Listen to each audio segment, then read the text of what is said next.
Good evening, everybody, and welcome back to the Pac-12 Chat Show live here on the Voice of College Football channel. We've got a busy night tonight. We've got to preview a couple of bowl games, and we are all watching right now the excitement of Oregon and North Carolina live from a dangerous baseball field in San Diego. So we're excited to chat tonight.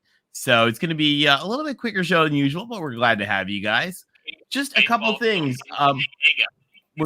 We're going to have some call-ins, and we're also going to have our chat as always. Remember, we ask you guys to follow a couple of rules for the chat here. Be interesting, constructive, adding value. Don't be a jerk, and keep it related to the pack.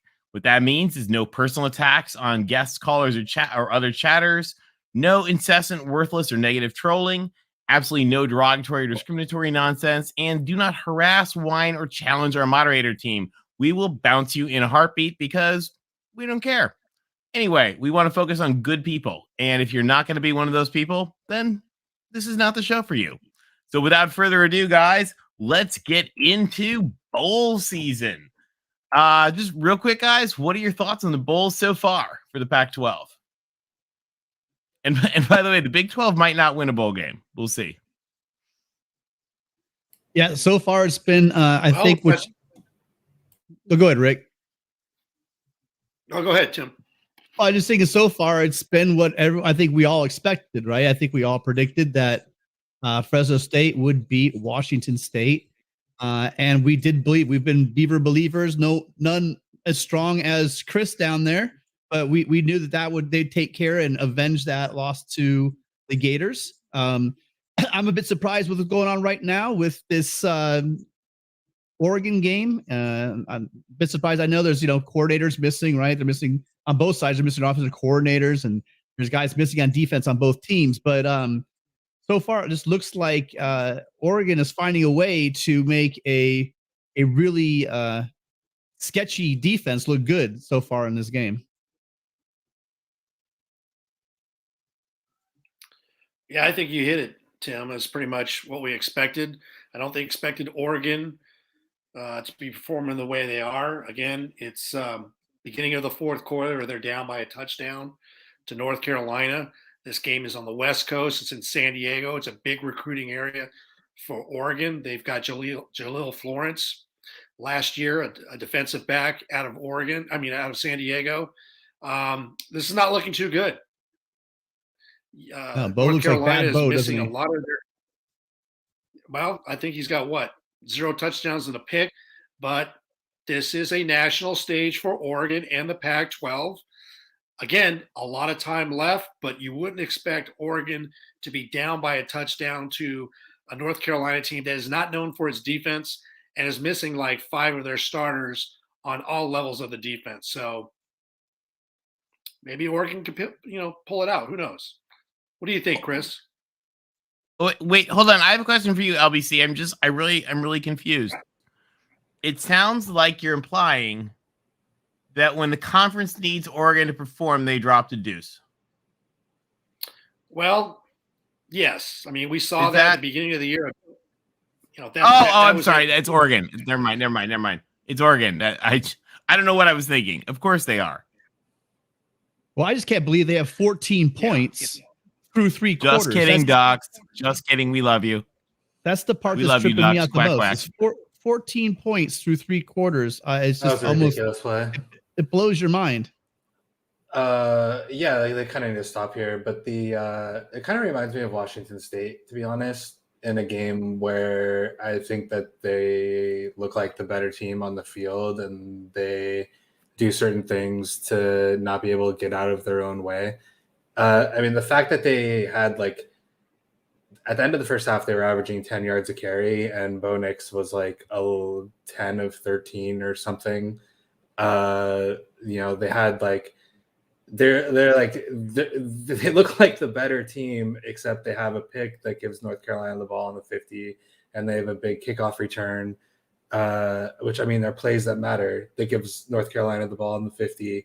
But North Carolina actually, May was 10 of 20. He had 3 touchdowns, but he wasn't it's not like he was slinging the ball all over. the Oregon in the first half, even though they were down by a touchdown, like in many ways looked like the better team.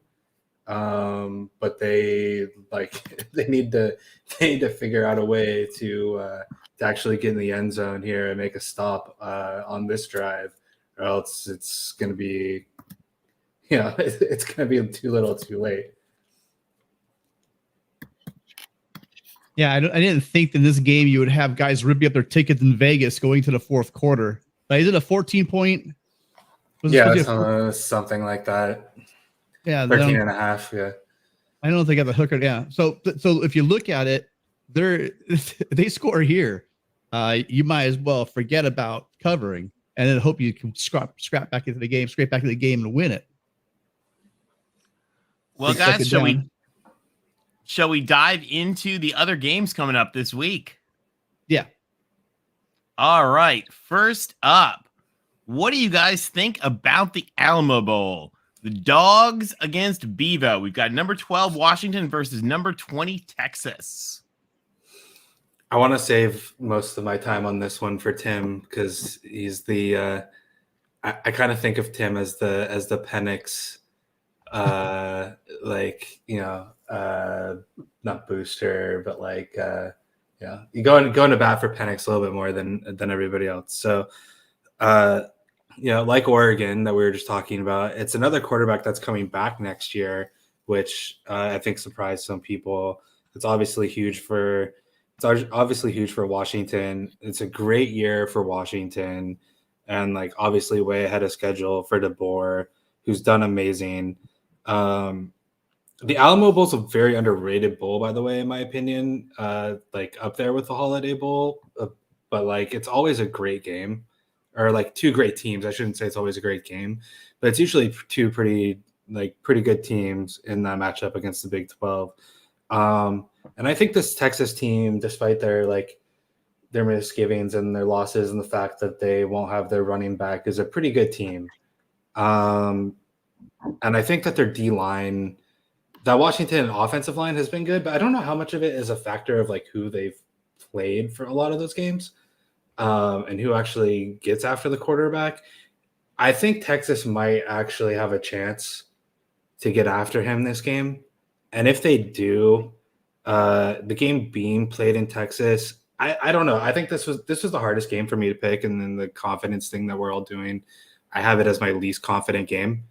But I just have a sneaking suspicion that somehow Texas raises their ugly horns and pulls it off against the Huskies, who have had a great season nonetheless. Well, since I am the resident, apparently I've been appointed the Penix puffer. I'm gonna head of the fan club. Yeah. High on Penix, but I will say this: puffer or fluffer? I don't know what that term means. You want to explain that to us? It might be a little bit of both. Rick, can you explain that term for us? I'm not sure what that means. I'm a school teacher. I think you know. I think you know.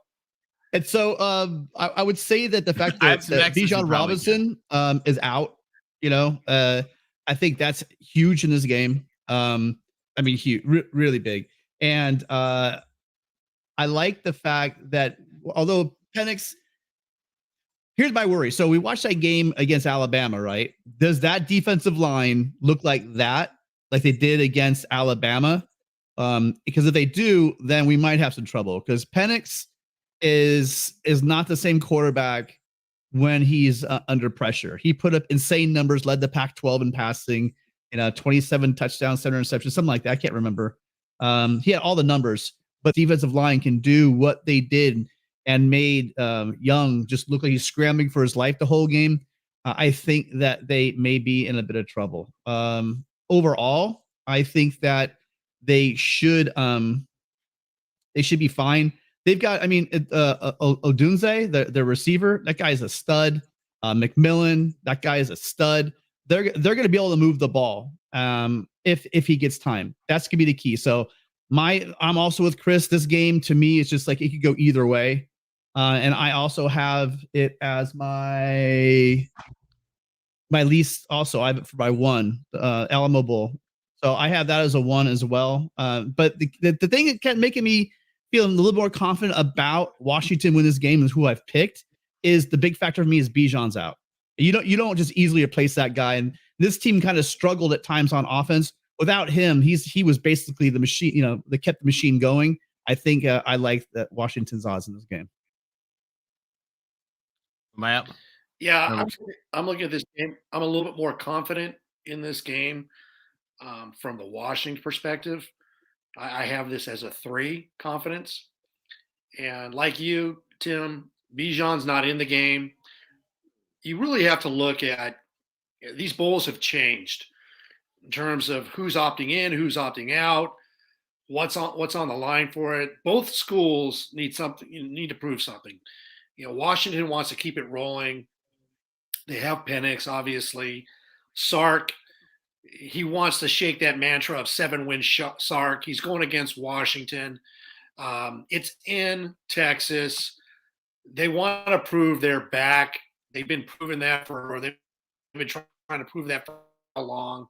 Sark needs to win this game. The difference really is Penix and his experience and the season he's had. You take a look at Quinn Ewers. I think Quinn Ewers has a higher ceiling overall in the future versus Penix. But Ewers has been up and down this year. He hasn't been consistent. He's going to be a better quarterback, I believe, in the long run than Penix. But Penix has more experience. He's going to be the difference in his game with the 2 wide receivers that you mentioned. It's going to be a close game. I see Washington winning by 3 or 4 points. But in the end, Washington wants to prove that, hey, that loss to ASU was a fluke. We want to get 11 wins. We want to roll in the next year getting respect. And Penix is going to be back. So he's going to want to show a national audience that, look, you overlooked me. I should have been in New York for the Heisman. Give me some love going into next year. So I got the Huskies beating Texas. Can I add here's a couple of numbers I forgot about. So you're looking at their backup quarterback, Jonathan Brooks. He's on the season has 179 yards. So you see that huge drop off. And what Rick just said is on point. The fact that he said that there's been a lot of inconsistency from Ewers, and he's been cold lately. So he's kind of like on a pitcher on a cold streak, right, or hitter on a cold streak. And so he's not really hitting all cylinders. He has been able to lean on Robinson the whole year. So we will see what the backup can do. But also remember this: Texas is a bad pass defense, and you're looking at one of the best passing offenses in the country. So the key will be up front, but if he has time, he's going to pick that number 90 passing defense in the country apart. Yeah, I think Texas has all the tools they need to win this game. I just don't think they're going to do it. I could be wrong. This is one that perhaps I think more so than some of the other bowls that I look at and I don't necessarily feel as strongly one way or the other. But Washington has just found a way to get it done this year when they needed to, and Texas has not found a way to get it done when they needed to. So for that reason, I'm saying bow down to Washington. Bump, bump, bump. We're Sergeant Pickles. Mighty are the men who wear the purple and the gold. So I'm going with the dogs on this one. I've got dubs for the win. Is my thought. We'll see though. We'll see. All right. Next up, and that's going to be a great one. But next up, we got another interesting one here: the Sun Bowl, UCLA versus Pitt. Now, the Sun Bowl is kind of a weird one, guys, because I always feel. Tell me if you guys think of this. The Sun Bowl always feels a little bit disappointing. Like it always feels like whoever is in the Sun Bowl kind of wanted to be in a better bowl. I'll never forget the stories when I was in school. We actually USC played in the Sun Bowl, and the band members coming back from Mexico, drunk from the bars, ran into the football team crossing the border the other way. And I got a call from one of my friends in the band who said, yeah, this game is not going to go well tomorrow. And it didn't. What about UCLA versus Pitt? Now, Pitt is without Keaton Slovis. Can UCLA keep it rolling, or is UCLA going to face that Sun Bowl curse? Yeah, so you already mentioned Keaton Slovis. I do agree. about the the Sun Bowl not being, it's pretty low on the list. But you mentioned Keaton Slovis, and I was listening to another podcast I happen to be listening to today, and Bud Elliott, I think it was, mentioned that all 4 of Pitt's captains normally for the season have all opted out. So like they're missing their first team all ACC running back, middle linebacker, defensive end, offensive tackle, another defensive tackle, defensive back. Like they're missing a ton of dudes, which is interesting because on the other end of things, and I kept waiting for the shoe to drop or whatever, because everyone, even the people opting out, or not opting out, but like the people going to the NFL or the people, there's like our kicker / punters transferring, but still playing in this game. There's from all accounts, everyone at UCLA is practicing. The media only sees the first 15 minutes. But it seems at this point, people are pretty much expecting DTR and even Charbonnet and other people to play. Part of that for DTR especially might be, I think he's like 3 touchdowns and 300 yards away maybe from setting the UCLA all-time records. But I'm surprised that a guy like Charbonnet is playing in a game when normally you would expect a guy like that to, be like, thank you for your service to the program. You've been awesome. Now go get ready for the NFL. It's only the Sun Bowl.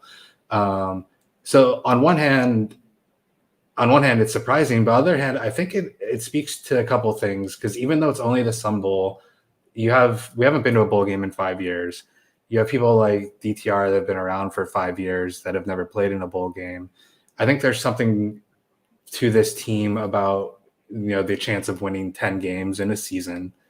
And I think, say what you will about Kelly's program and deficiencies and whatever you want to necessarily argue against them. And I've been, I maybe not always on this show, but there are times that I call them out for things. But I think it says something about the culture that you have there's no real opt-out that I know of. So with that being said, I think I have the Bruins getting to 10 wins, and I think we show up, even though we didn't show up physically to the Holiday Bowl last year. I think we show up physically and mentally, to the Sun Bowl this year, and we take it down. And then real quick before I pass it on, quick shout out to Jake Bobo for being an academic All-American, and shout out to Latu, who was also one of Tim's boys early on. He was one of 3 national comeback players of the year. Definitely well deserved there as well. But yeah, no, I got the Bruins to roll. Quick shout out to Will. He's asked me to come and talk about it. I'll be a little bit more verbose than I've already been verbose right now, but I'll be a little bit more verbose and get into it a little bit more. I'm gonna help the young guns out, talk to Will a little bit more in depth about this game. And I think they might post a video tomorrow or something. We'll see. I got to connect with Will. Touchdown Ducks. Penalty right, well, Ducks. Well, here I've got it is. Yep. Yeah, it is. So I've got UCLA win this one big for a reason that on the other side of the ball. It's awesome. I mean, at first I was worried about his DTR coming back, his Charbonnet coming back. That's a big part of this, right? But let me just go down so you have Slovis at left. Their backup quarterback's hurt, so he's out, right? And then you have the running back is opting out. You have their two offensive tackles opting out. You have a defensive tackle opting out. You have an edge rusher opting out. You have a linebacker and safety opting. Is there anybody on their defense that's going to play in this game? By the way, Clancy won't be calling plays anymore either. Our defensive coordinator has been back and is actually at the game. Yeah, did we ever figure out what happened there? It's a health thing, and there's a question of whether he said in an interview like this week that he wants to come back and fully intends to come back. I don't know if that means I fully intend to get paid or if that means I fully intend to come back. But he, it's been a health thing. It's never been disclosed exactly what the health thing was. Okay. So yeah, so for me, the whole reason I was worried was about DTR. That's what I had originally. I had this one as my number 2 pick, right? For like almost least likely to know the outcome. But as soon as I saw all the opt-outs and injuries for Pittsburgh, I immediately bumped it up. So this is my 5. I'm very confident about this game now. They just are missing like literally their whole team. Without Slovis and without Patty, who's their backup quarterback. A lot of you guys don't follow Pitt very much, but basically those were the guys. Without these 2 guys, it gets really, really nasty on defense for them. So, and as far as the opt-outs for UCLA, I was going to make a joke, but I'm not. In the spirit of brotherhood, I'm not going to make any jokes about the thought of UCLA players opting out for the NFL. I'm not going to make that joke. I'm going to keep to myself. But they look like they're going to come at full strength. I think, like you said, a great point. They're going to be hungry. This is not a team who's been to a lot of bowl games, so they're not going to throw their noses up at being in the Sun Bowl. I think they're a bit disappointed the way the year ended, but that also might just help a little fire, to get them to want to go out on a win. So I've got UCLA winning big. Sorry, and I didn't mention I put it as my 5 as well. Your 5? Dude, we're gonna have the same picks. No, we won't. Okay. Oh, that's right. I forgot. There's one coming up. Yeah, there's one coming up. All right, am I up? Well, Sorry, Rick. I made the prediction on UCLA 2 weeks ago, not knowing that DTR was going to opt in or opt out without all these opt-outs on Pittsburgh. I had it as my 1, and because I didn't know if UCLA was actually going to show up to El Paso. They might spend the night in Juarez because they made it to San Diego, but they couldn't get out of the parking lot or locker room. And, I gave it up to UCLA. I backed them back up at Austin, and they let me down. It's like, why do I do this? So I just kept them at the 1. I didn't, and I submitted this 2 weeks ago to you guys. And so, God darn it, UCLA better beat Pitt. Shut up, Narduzzi. I don't want to hear Narduzzi talking anymore. That guy is a pain in college football's ass. All right. There's this thing called NIL in the transfer portal. If you're going to complain about tampering, show us the phone records, you jerk. Sick of Pat Narduzzi. So UCLA and Chris, you better whoop up on them. I mean, come on. You've got DTR playing. You've got your running back playing. It's all there for you guys. Charbonnet, yep. Yeah. Yeah, you got Bobo and Charbonnet. Come on. If UCLA doesn't beat these guys by 21 points, you're a disgrace to the Pac-12. Come on. Oregon's losing to a weak ACC school.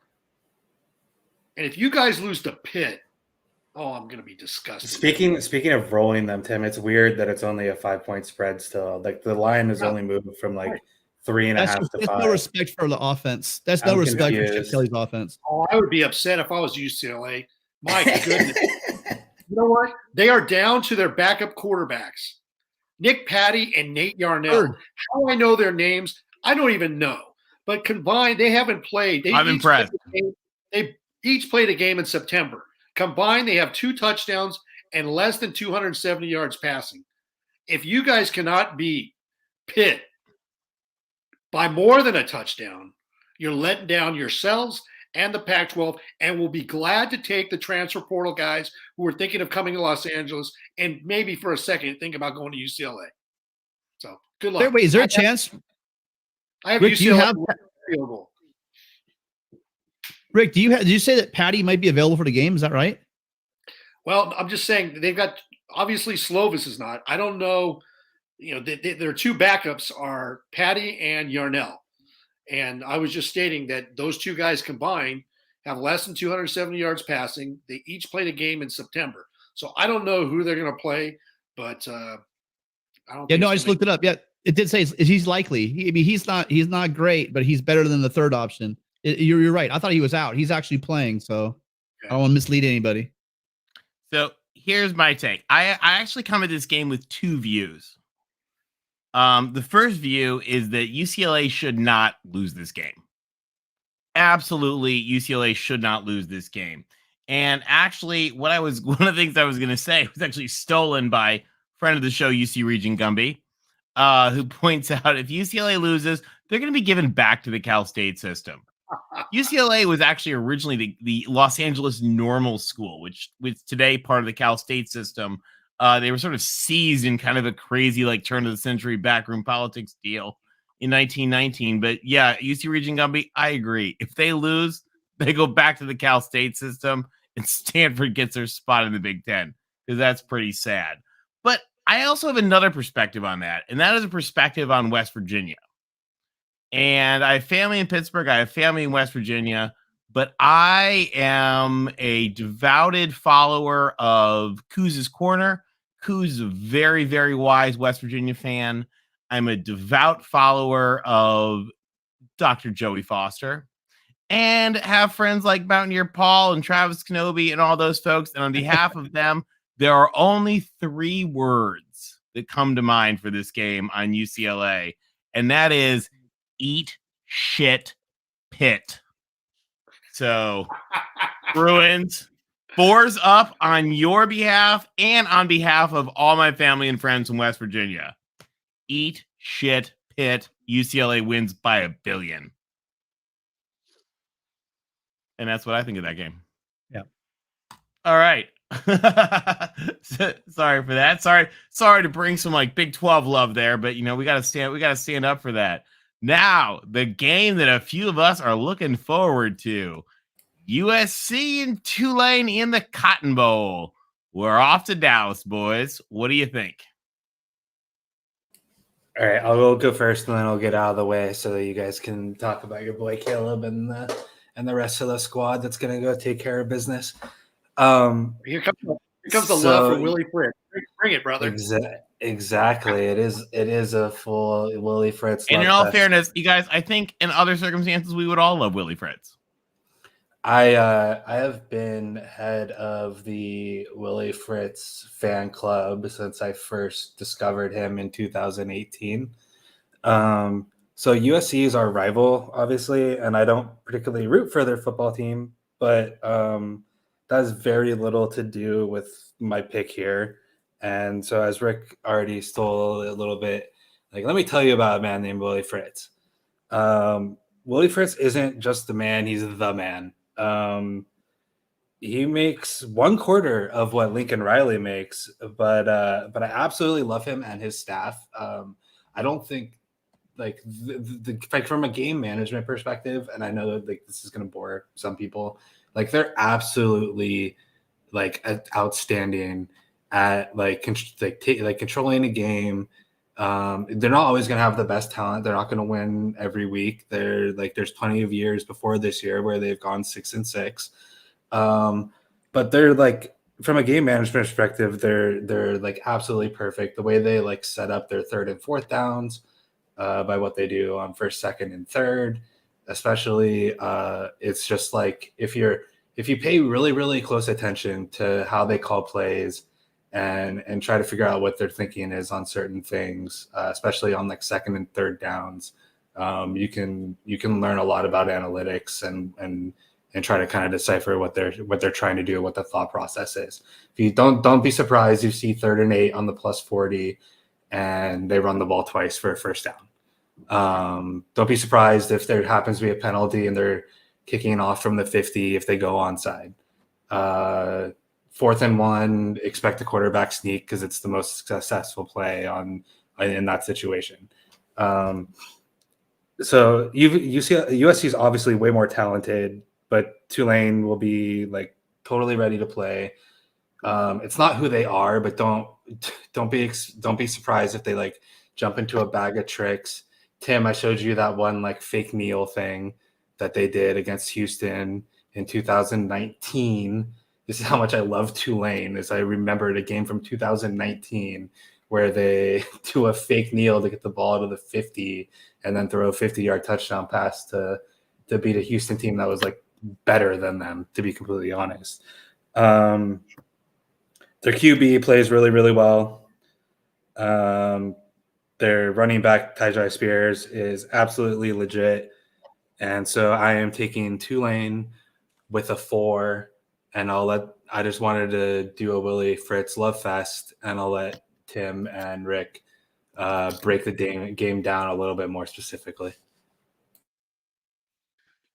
Well, okay. Well, I'm gonna tackle. You gave us a pretty good Tulane side of the ball, and again, Pratt and Spears, and then that big, tall 6'5" receiver. Those dudes, those guys do scare me, and they've got. Make no mistake about it. This is a talented Tulane team. What Fritz has done, spun this team around, is just amazing. But I do feel in my heart that USC is the better team. S&P says they're the better team. A lot of numbers say they're the better team, but there's one big question mark, and that's Caleb Williams. And having Caleb Williams, a healthy Caleb Williams at 100, at 95, at 90, that's one story. If he's not healthy, if he's not that healthy, this could be scary, because here's the problem. Voorhees and Nealon are out, right? Voorhees, they're saying it's an opt-out, but he's also had shoulder problems. He's trying to get himself right for the draft. Nealon had that horrible injury in the championship game. He went down. He's been the heart and soul, right? You lose your center. That's a big deal. And then Jason Rodriguez, one of our big backups, he's out. So those 3 guys are not going to be available, which makes our offensive line absolutely razor thin. And I am a bit worried, because although the Green Wave's defense is not known for getting a lot of sacks and getting quarterback sacks, they did have 219 times this season where they made contact with the quarterback, which makes about 7th in the FBS. So they're getting to the quarterback, which is great for a healthy Caleb Williams, because you can get to him all you want. We've seen guys absolutely wrap him up and miss the tackle when he's healthy.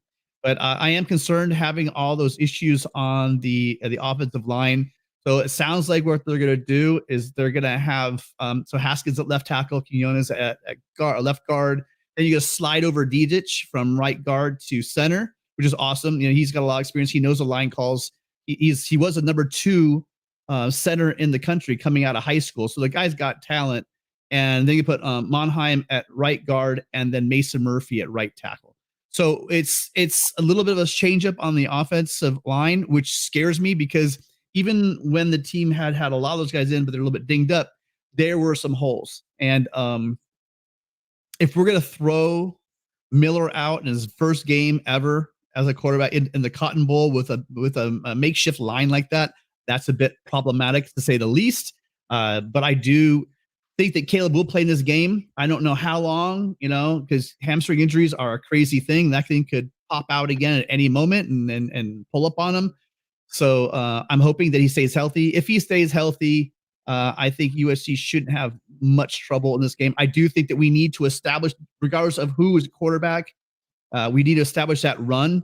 This is a young line, and they don't have a lot of experience. So what I want you to do is I just want them to do what they do best, right? Pin their ears back and just run block for a while, establish the run, get them comfortable, get them a little bit of a rhythm going, get some confidence, and then you can open up the playbook. But I really think that USC needs to establish a run early in this game to be successful, regardless of who the quarterback's going to be. So all that said, I am excited to say this is my number 2. So I'm picking USC, but my confidence level on it is only, I'm embarrassed to say, is only a 2. Simply because there's too many question marks on the offensive line. I have a lot of respect for, Chris has given me a lot of respect for Willie Fritz. I've went back and watched the game that they played against, who they played the championship game? UCF. Yeah, UCF. And the level of athleticism I saw on that team, I was like, wow, holy crap. These guys are quick, they're big, and they're talented. So I'm going with USC, but I'm only going as a confidence factor of 2. Yeah, I have some concerns in this game too. I have USC with a confidence factor of 2 as well. The concerns I have is Chris so eloquently laid out. Willie Fritz, he's a very he's a well-respected coach in the coaching fraternity. He's an outstanding coach that a lot of people don't know about. He will be prepared for USC. I like their running game. They run 4.9 yards a carry. They're ranked number 30 in the country. But USC is ranked 23 on yards per carry at 5.1. I agree with you, Tim. I think with the patchwork offensive line, they're going to have to get comfortable with Dedich calling the plays. They're going to run the ball. I think they want to establish the run. And I think where USC has the advantage is obviously with Caleb Williams. He's going to be playing. I love that Tulane has opted in to play this game. He doesn't want to leave his brothers on an island. He's going to most likely go to the NFL. We're going to need him on defense because we do have some guys that hit the transfer portal, 2 linebackers. And we're going to have our hands full with Tyjae Spears. This guy's a quality back.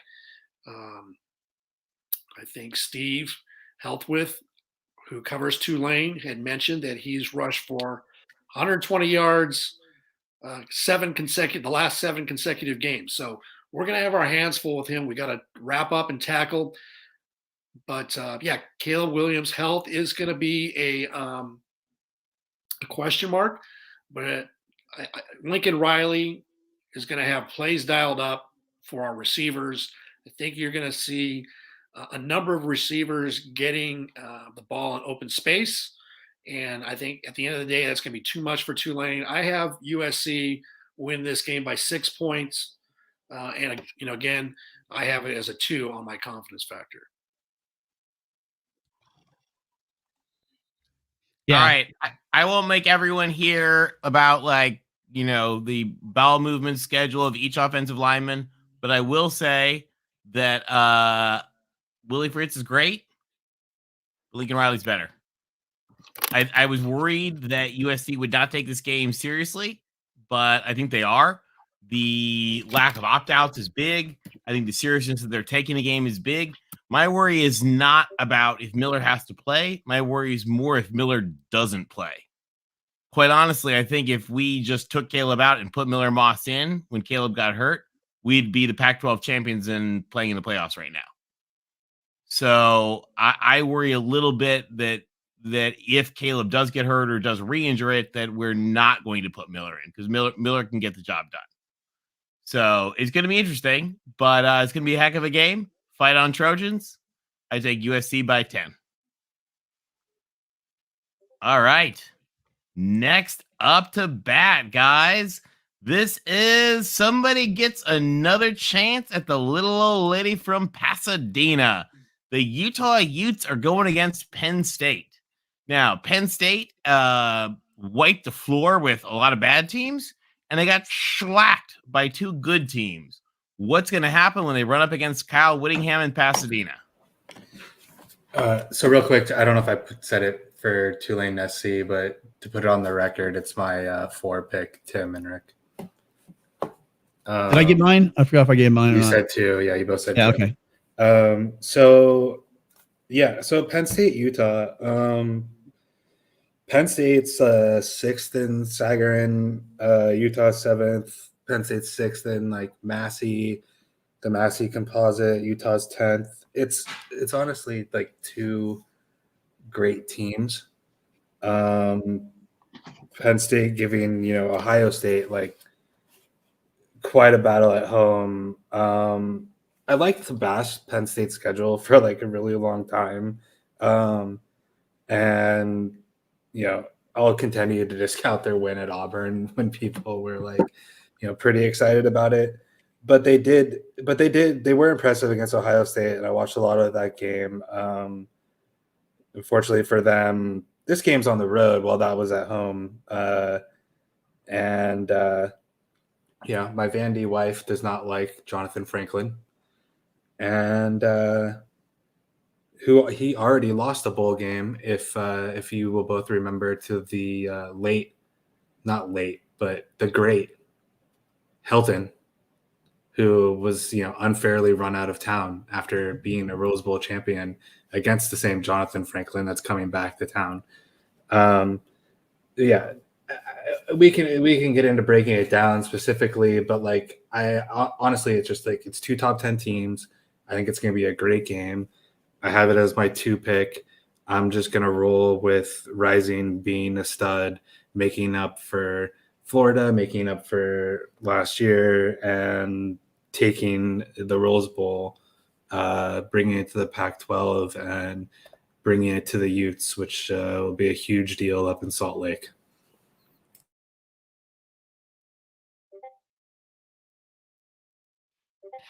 Yeah.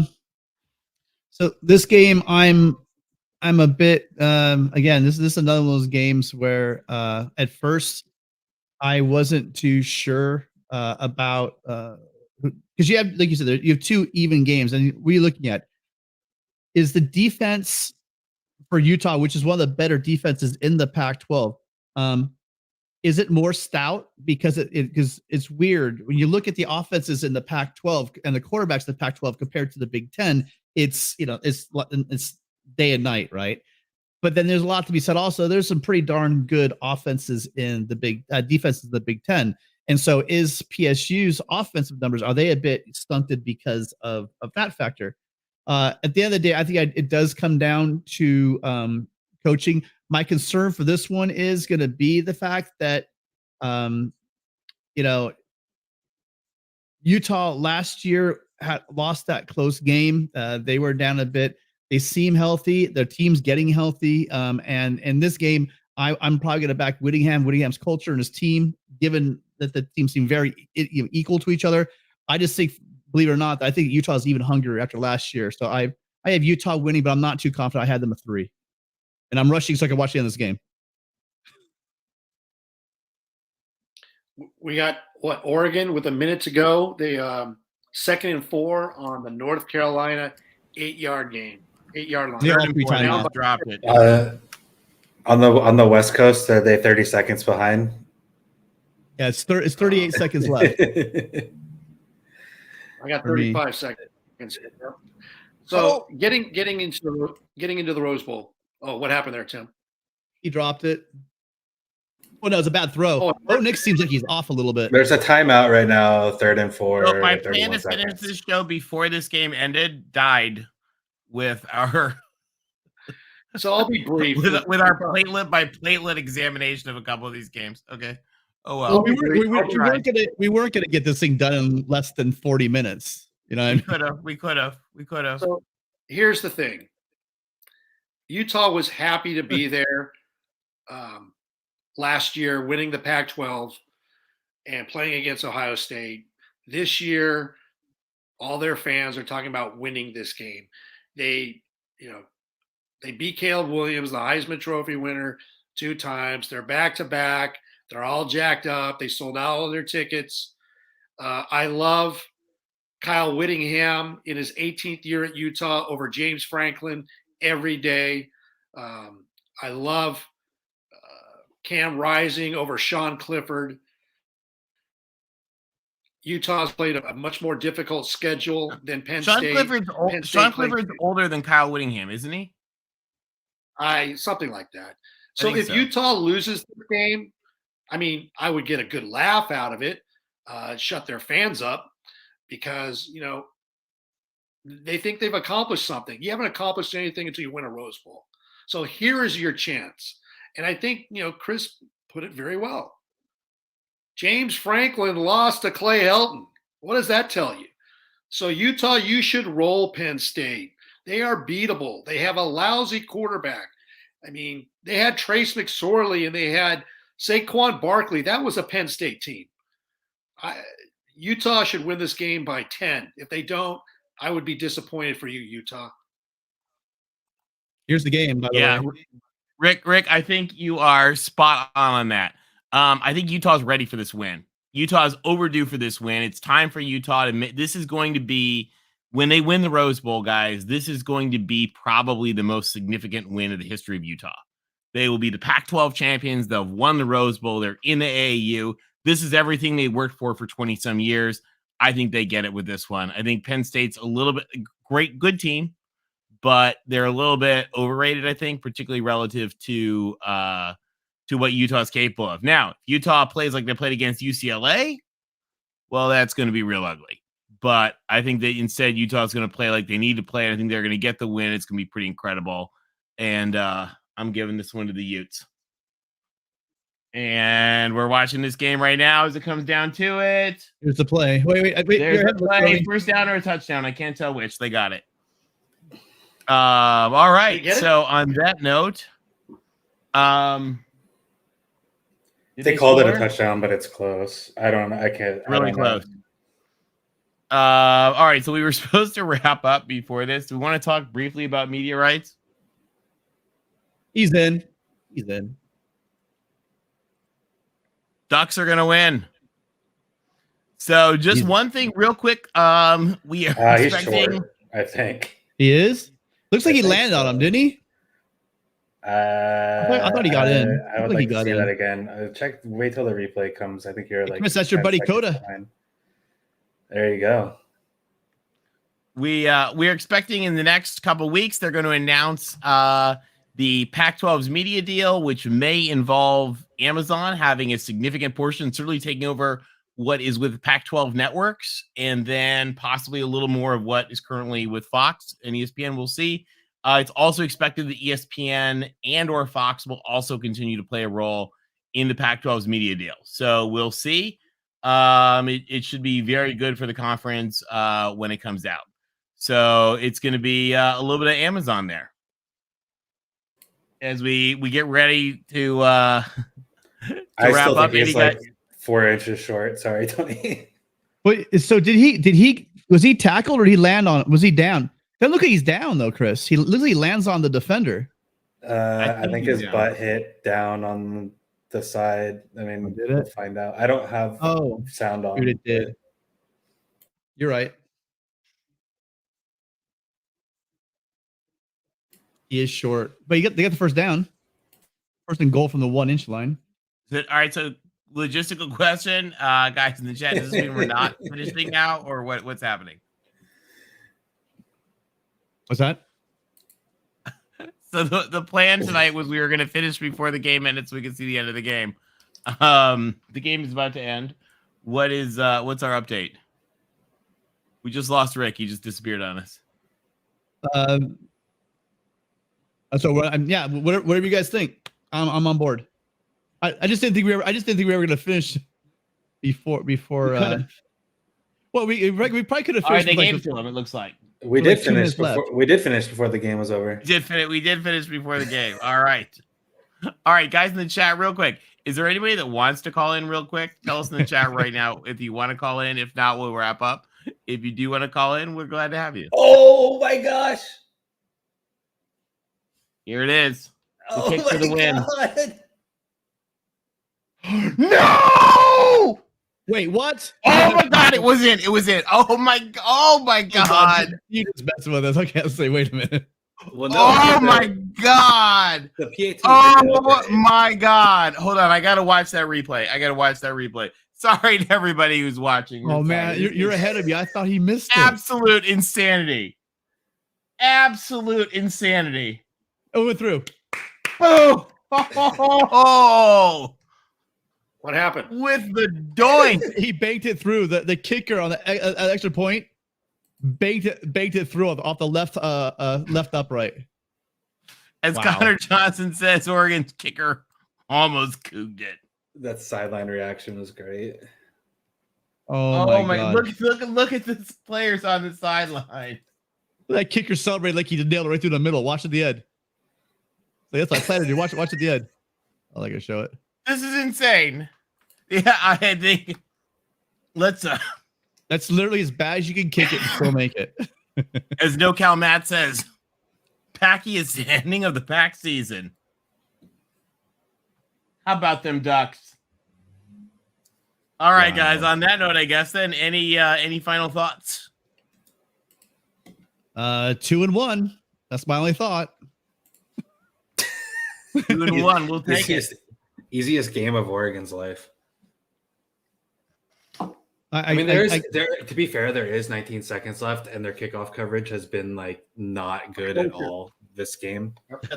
Like this game actually isn't over yet. Well, they should squib it. They should squib. They should definitely squib. They squib it, and then hopefully they can run some clock. Or they do that. That's fine too. They have no time. So North Carolina has no timeouts. That's so fine. If they squib it, they're probably got maybe one. They didn't squib, but what they did was fine. No, they didn't squib. Oh, you guys are way ahead of us, or me at least. And they got him down. All right. Well, they got to get in field goal range with one play. And practice that. All right. Any final thoughts? Nope. No final thoughts. Nope. I'm good. Congrats to Oregon. Good job, Oregon. All right, congrats to Oregon on a heck of a win. Most importantly, guys, we're gonna be live after the USC game for USC Post Game Live, which is gonna be a lot of fun. It's gonna be quite a game, and we're looking forward to it. We'd love to have you guys call in and hear your thoughts on that, and for those of you guys from other teams, your thoughts on the other bowl games we talked about. It's gonna be a lot of fun. And as always, thanks to everybody. We've got kind of a small crowd tonight, but thanks. We got Gigs for Squid. We got UC Region Gumby for real, one of our favorites. We got One Scoop John, who is fantastic. We got Rob. We've got all kinds of folks. Sorgi. We got Eddie. Thank you guys for joining us. We love having you. It's been quite a bowl season already for the Pack, and it's going to be a fun week. Thanks for joining us, guys. Fight on, everybody. Good night.